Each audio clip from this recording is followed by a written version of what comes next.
இது வேலூர் கோட்டைக்குள்ளே இருக்கிற வாக்கிங் பாத்து. இதில் வந்து ஒரு ஆயிரக்கணக்கான ஜனங்க வாக்கிங் போகிறாங்க.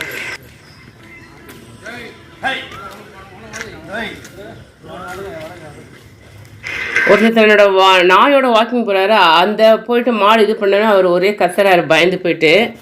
இது பாருங்க, அந்த தூரத்தில் கூட மாடு நிறைய இருக்கு பாருங்க. எல்லாரும் அதை கடந்து போக வேண்டியதா இருக்கு. உயிரை கையில பிடிச்சிக்கிட்டு பாதுகாப்பற்ற நிலையில வாக்கிங் பண்ண வேண்டியதா இருக்கு.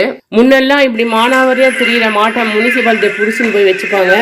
ஓனர்ஸ் வந்து ஒரு பெனால்ட்டி கட்டிட்டு தான் அதை எடுத்துட்டு போக முடியும். இப்போ எந்த கட்டுப்பாடும் இல்லை. எங்கள் ஏரியாவில் ஒருத்தர் பின்பக்கமாக வந்து குத்தி தூக்கி போட்டு அவர் இறந்தே போயிட்டாரு. இன்னொரு அம்மாவுக்கு கீழே தள்ளி கை எலும்பு உடஞ்சி அவங்களுக்கு ஆப்ரேஷன் பண்ணி உள்ள தகடு வைக்க வேண்டியதாக போச்சு. இது மாதிரி நிறைய அடிக்கடி நடக்குது. அரசாங்கம் உரிய நடவடிக்கை எடுத்தா நல்லா இருக்கும். இதை பற்றி உங்களுடைய கருத்துக்களை பதிவிடுங்க. நன்றி.